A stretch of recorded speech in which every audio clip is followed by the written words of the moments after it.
I mean, it's beyond belief, isn't it? This is the Conservative Party, for goodness sake. It's supposed to be the champion of freedom and civil liberties. I mean, I saw that interview this morning and with absolute horror.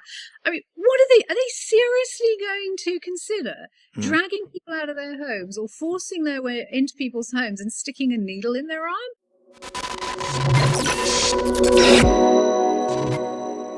Suzanne Evans is a journalist and political commentator and joins me now. Hi, Suzanne. Hi, Darren. It's really good to see you. Lovely to see you. Now, Suzanne, you haven't been afraid to speak up from quite early on, actually, in the whole COVID-related restriction madness, foisted upon the nation. I'm wondering, what was it that actually encouraged you to speak out about this? In the face of it, it has to be said, there seems to be public opinion firmly stacked against people like you and I. Well, I'm not so sure about that, Darren. I think that's actually changing. I think, like many people, back in March 2019, I was very frightened about COVID, very frightened about it. We didn't know what this virus was going to do to us. We didn't know what it was going to do to healthy people. We didn't know at that time that it seemed to target a particular demographic, i.e. the very old, the frail, the obese. We didn't really know. It could have been the new plague. It could have been the new Ebola. So I think I, like most people, went into lockdown quite willingly, actually, the first lockdown, because, as I say, we didn't know what we were dealing with. I found it a really hard thing to do. As you might guess, I'm quite a sociable person. I think I'm pretty extrovert. So being on my own for 3 weeks was quite a daunting prospect. But I thought, hey, 3 weeks, you can do anything for 3 weeks. It'll be fine. And I found myself getting a bit teary throughout that first lockdown. But those tears actually quite soon turned to anger when we were still locked up after several months. And it turned out that the virus wasn't nearly as dangerous as we thought. Now, this isn't to do it down, because it is clearly, for some people, very, very dangerous. And that's absolutely tragic. But for the overwhelming majority of it, I mean, I have had COVID myself, and here I am, still fine, alive and kicking, and touch wood, don't seem to have any long-term effects. But for most of us, this is not a virus, I don't think, that demands the kind of horrendous restrictions of liberty that we have seen for nearly 2 years now. So, yeah, I think I moved quite quickly from being frightened to being angry. And I actually sense that most people are going to end up being quite angry about how the government has handled this. But perhaps it's just taking them a little bit longer to get to that stage than it did you or I, Darren. Yeah, I mean, it's certainly the same for me as well. I found that, actually, I remember sort of going into, there was a local Marks and Spencer and stocking up on wine and thinking, oh, this is going to be amazing. I don't have to go into the office. I'm the novelty, Suzanne, very quickly wore off, right? That novelty of there was an app called House Party that everyone was using, and we were all communicating on this app. And they were sort of, those very early days, it all seemed quite nice in a way, dare I say it.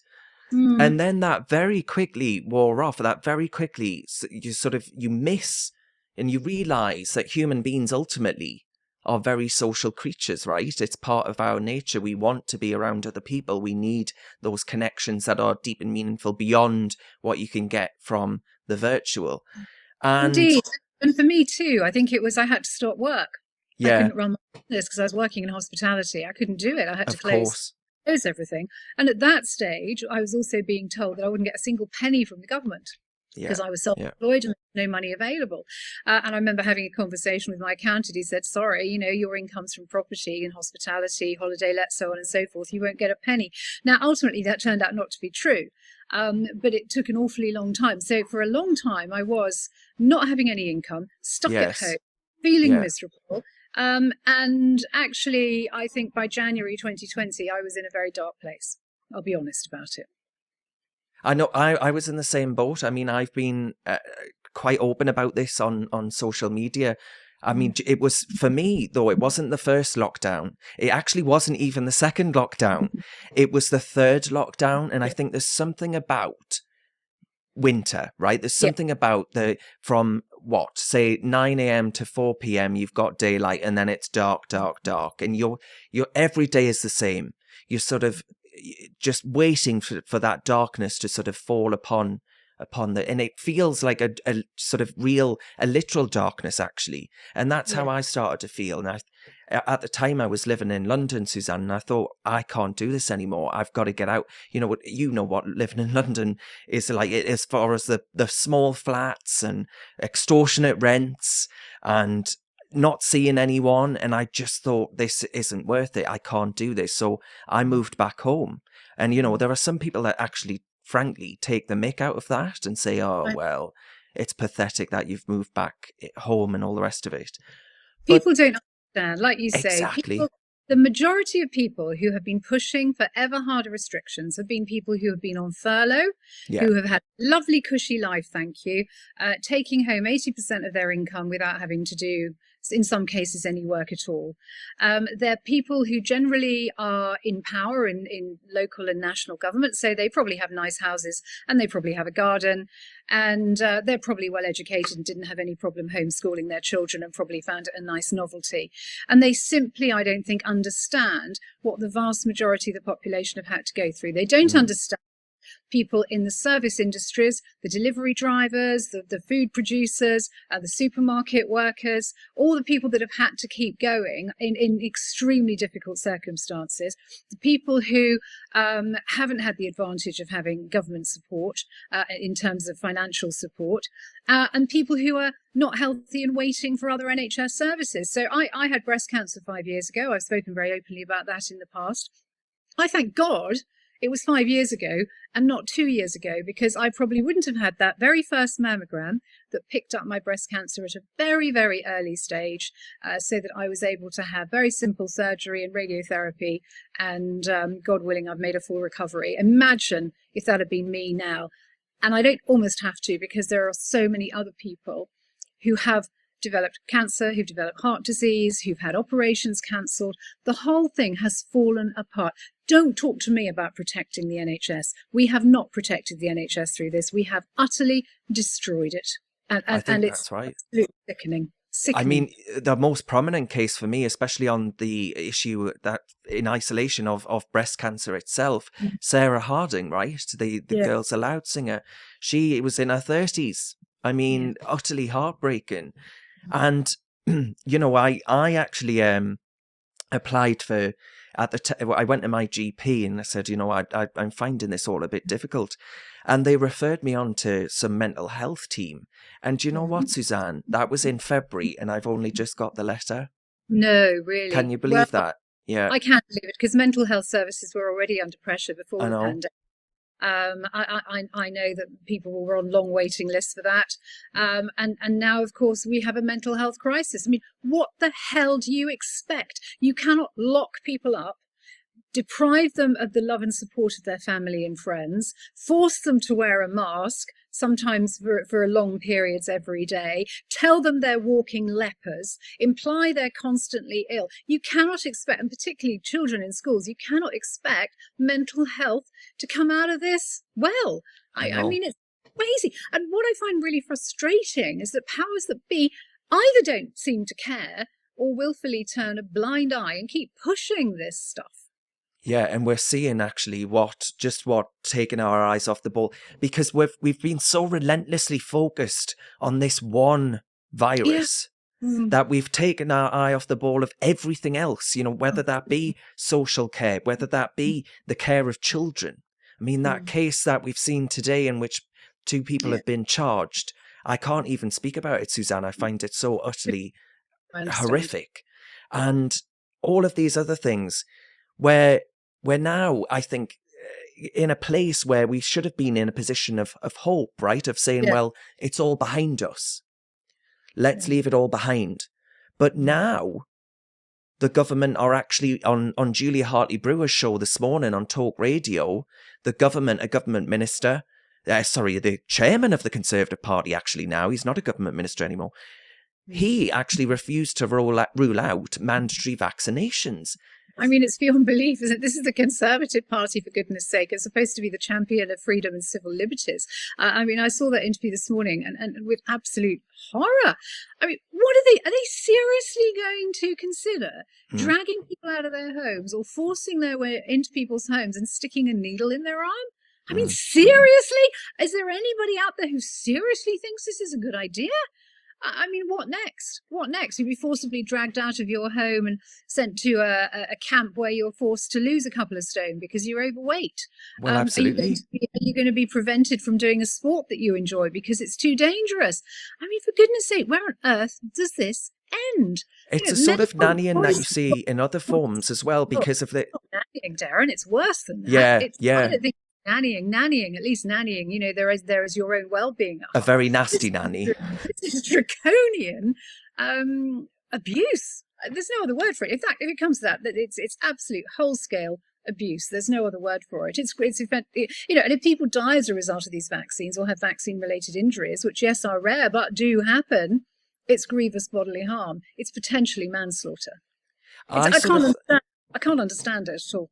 I saw these sort of interventions around. You mentioned obesity there, and some of the interventions are that you'd be rewarded with sort of taxpayer funded trinkets and activities if you managed to lose weight. That's one idea posed. Now I found that a bit sort of I'm not sure I like that really.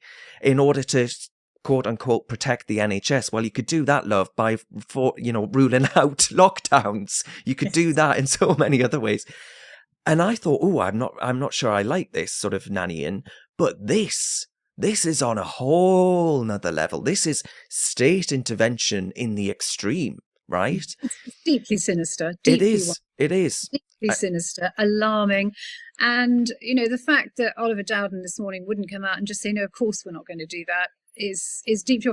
And what's also the interesting thing, I think, Darren, is that there has been a lot of talk throughout this pandemic about conspiracy theorists. Well, that kind of stuff just plays into their absolutely. hand. It really does. They're shooting themselves in the foot here. They said there wouldn't be vaccine passports. We now have vaccine passports. They said there wouldn't be any more lockdowns. It's looking like we're probably going to have another lockdown. The government's made all sorts of promises, and it's reneged on just about every one of them.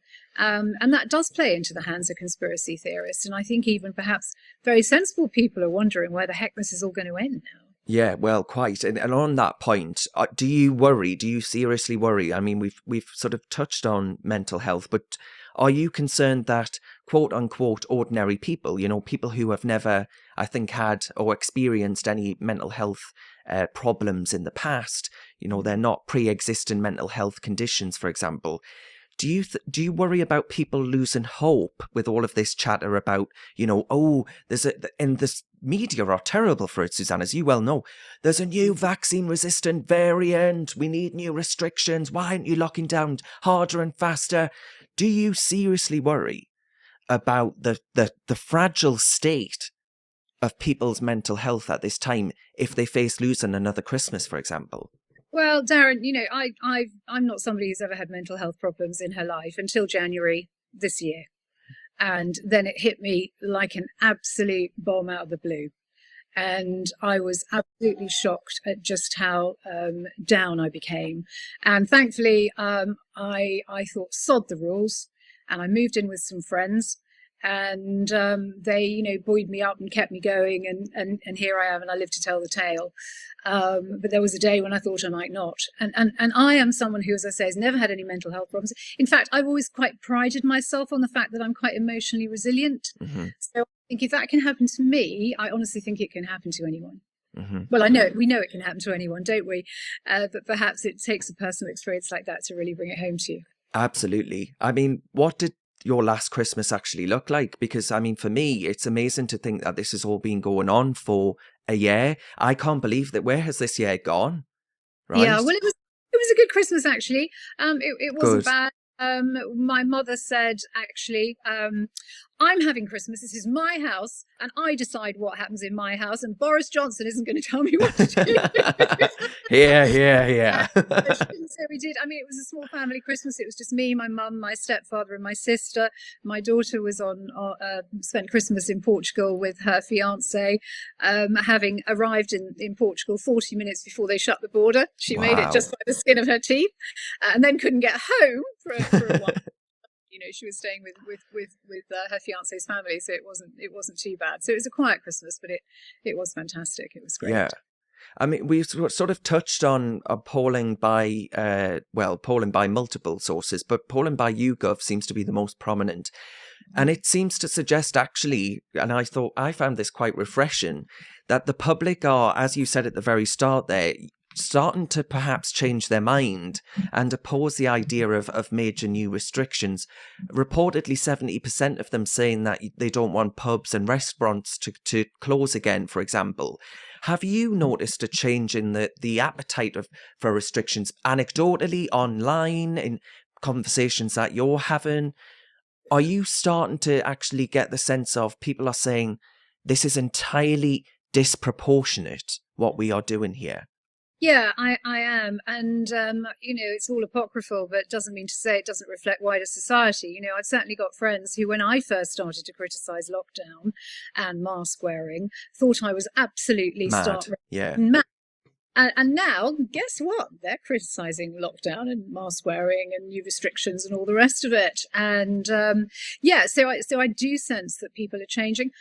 Just something as simple as Twitter, for instance. When I kind of stopped talking about Brexit and started talking about lockdowns and masks, I lost a lot of followers. But gradually now they have come back again. And people who were quite vehemently opposed to what I was saying are now agreeing with me. It's the same with vaccines. Most of us, as you know, have quite happily had 2 jabs. But I also know a lot of people who are now questioning whether they want to have that booster, particularly people who've had COVID.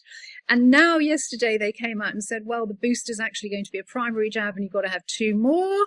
And it's like, whoa, how many jabs are we supposed to have? And then we're supposed to have the flu jab as well.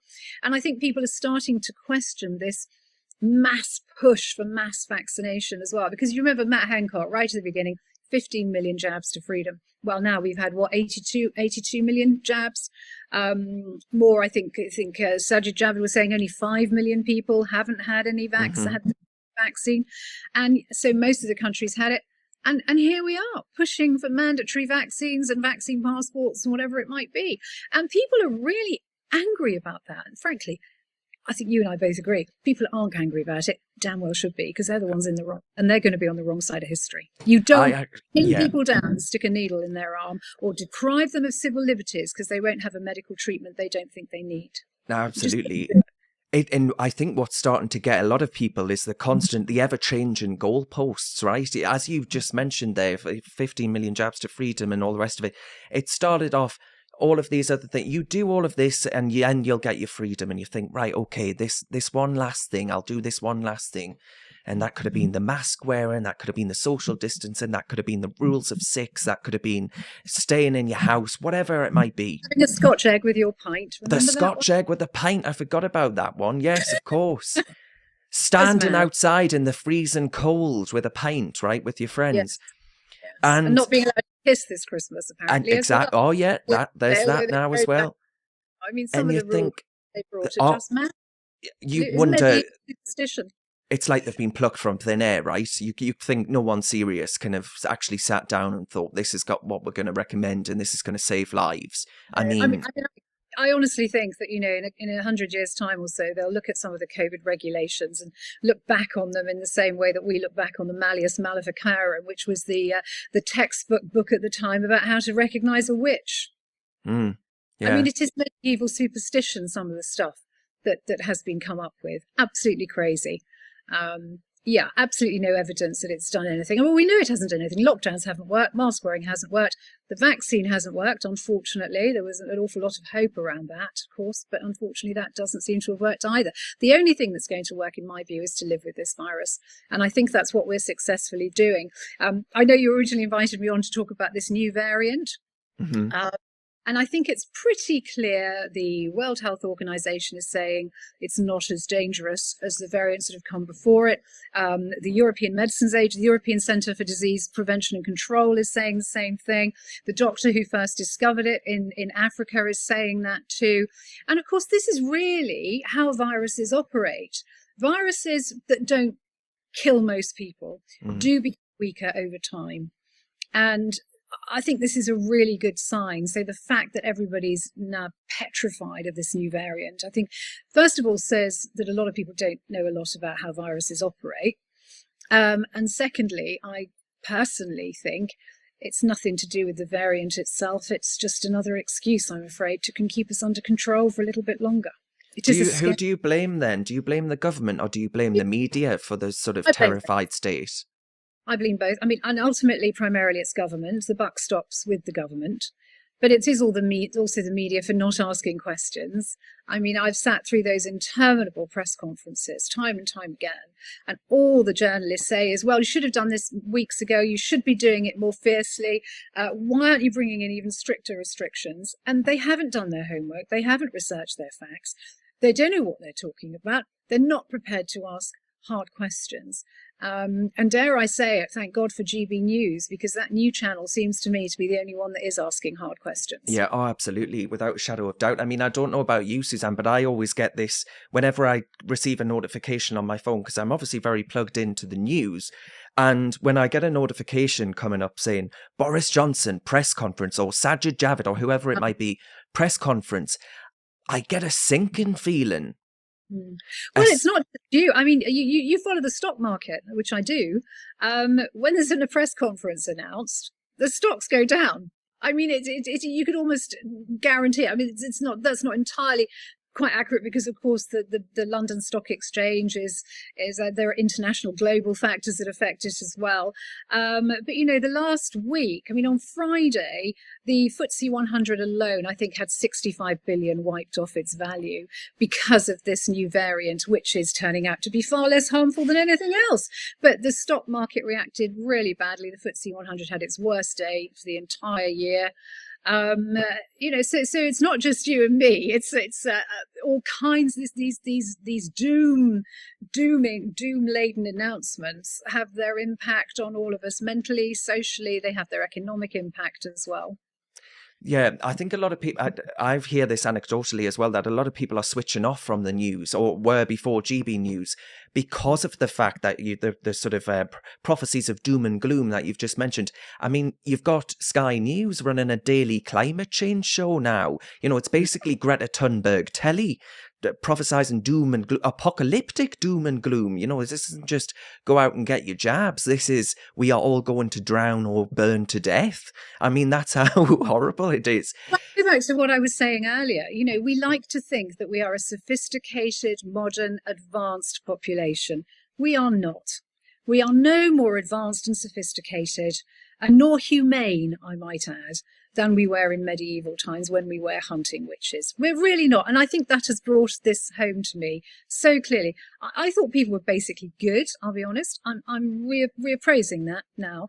When you see people, as you say, advocating mandatory vaccines, when you see people saying that anyone who isn't unvaccinated should be locked up in a camp, when you hear the bile and the vitriol that is reserved for people that refuse to wear masks, even if they are genuinely exempt, I find it all quite alarming. We are no better, and the superstition is absolutely ridiculous. The stuff that so many people have believed about this virus, which has got no basis in scientific truth or fact at all. Very simple one. You walk into a restaurant with a mask, you sit down, you won't get COVID. You stand up and don't put your mask back on, you will. I mean, it's lunacy. What the hell? Are we not in the 21st century? Is there any logical faculties left? It is insane. Yeah, well, it's all, in my eyes, especially the mask wearing, it's all performative theatre, isn't it? You see politicians putting it on before they reach the podium. Yeah. It's just to be seen to be, it's virtue signalling, essentially. It is virtue signalling. Yes, it is. Absolutely. Yes, that you can't say anything else. It's nonsense. And as we also know, we've seen politicians, there have been a lot of leaks of videos on social media of politicians not practicing what they preach.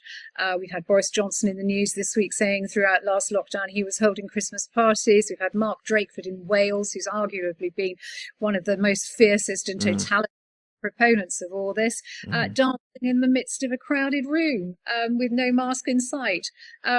It's ludicrous, but I think they're getting away with it. To you and me, we can see they're hypocrites, but to many other people, the message hasn't quite hit home yet. But I have real fear about what's going to happen. When people realise just how much they've been conned, then I think we are going to have a massive problem. Yeah. I mean, what I was sort of taken aback by this week, actually, which was people calling Boris Johnson a hypocrite over the mask mandates. And I, saying, oh, they should never have got rid of them, he's a Tory murderer and things like this.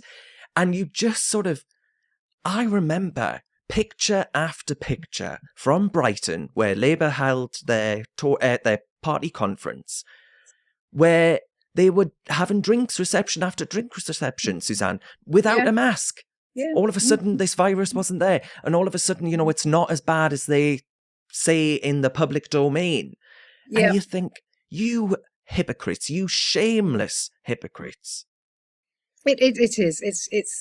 It's ridiculous. And, I think it should be a case of do as they do, not as they say, really. That's the view I've taken. I'm an honest, sensible, law-abiding citizen. I make my own decisions. Absolutely. Now, Suzanne, I think to end, I really want to discuss with you I'm interested to get your thoughts on what you think about the political makeup at the moment, because as far as an alternative's concerned, the Conservative Party, the Labour Party, all they're doing to each other is saying, well, you should have locked down harder and faster. You should have done X, Y, and Z sooner. And there is no alternative, really, politically. I mean, the Liberal Democrats have only, I think, just about remembered the Liberal part of their name in opposing COVID vaccine passports. But that's about all they've done as far as genuine liberalism's concerned. So that got me thinking about the political landscape. And if you consider the Old Bexley and Sidcup by-election which took place yesterday, the Tories retained the seat. But I'm wondering, as someone who's known a fair few alternative political parties, you've seen UKIP come and go, you've seen the Brexit Party come and go. What do you think needs to happen? Do you think we need electoral reform in this country, for example, that offers voters genuine choice at the ballot box? Is politics fundamentally broken in this country? Yeah, I think it is. I mean, how long have you got, Darren, really? I know. I think electoral reform would be a good thing. Yep, absolutely. That would be a start. But the problem starts a lot before voters get anywhere near the polling booth. The problem starts with the way political parties select their candidates. It starts because they choose people who are like them, who are going to toe the line. And then they keep, once an MP gets into Parliament, they are beholden to the whips. They don't have freedom. They're threatened, cajoled, manipulated to do the right thing and toe the party line, which is why a member of Parliament who actually goes against the majority of their party is a very rare beast indeed. And I think we should mention the COVID recovery group within the Conservative Party who've been doing a brilliant job. They are not prepared to put their heads above the parapet. But unfortunately, I mean, I've been around politics long enough to know that political parties do not choose people to get elected who they don't think will comply and conform. Yeah. So that's a fundamental problem. Electoral reform is another problem. Some kind of proportional representation, I think, would be preferable to what we have now. And I'm very surprised to hear myself say that, because I have previously been quite a fan of first past the post. But also, I think there are a lot of little parties. The Conservatives and the Labour are massive, and Lib Dems are obviously the third party at the moment. But then there are a lot of other little parties milling around, taking votes from each other really, and squabbling for the crumbs from the table. And I don't think that is very helpful. But I am also hopeful. I'm also, as somebody that has never been elected to any office greater than a councillor, I'm also very aware just how much influence you can have when you're not an elected politician. And I think we don't necessarily need a new political party to get change and to bring change. There are many other ways to put pressure on politicians. There are many other ways to get messages across. There are many other ways, to get your voice heard. It's a shame that UKIP went the way it did. A great shame. I can't support the party now, having once been a major part of it, writing 2 election manifestos and so on and so forth. It's a real shame that it Suzanne, I've said before, I've actually been asked what my political ideology is, and I said, if you want to know what I believe, look at the 2015 UKIP manifesto. Thank you. Vote of confidence. It was great, and nobody argued with it. Nobody argued with it. The other political parties were all ready to rip it to shreds, and they looked at it and said, so they just ignored it instead. And I think the manifesto being ignored is probably a sign of by the other parties is probably a sign of a good manifesto. But so it's a shame that there isn't that political force now. And nothing, as far as I can see, that can replace it. But we are where we are. I am a glass half full person. I am an optimist. I've had huge cause to feel very down and very depressed over the past 2 years. But, hey, ain't gonna let the buggers get us Absolutely, down. absolutely. I mean, that's why Yeah. everything you've just said, has got me thinking, thank God for GB News. Can you imagine if there wasn't that outlet where we could actually have conversations like the one we're having right now, where they do actually challenge the consensus, right? Mm-mm. Yes, indeed. It's been great. I mean, I've been on the channel a few times, and it is very refreshing indeed. I will say that. Yeah.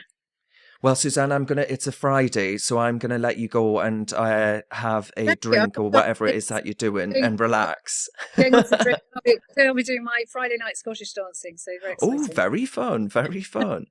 Yes. Well, Suzanne Evans, thank you very much. If people want to follow you online, they do so on, is it Twitter that you're using the most? At Suzanne Evans 1. I'm on Instagram, but I'm Facebook, but I don't use those so much. Twitter's the best way to get hold of me. Perfect. Thank you very much for your time. Great to talk.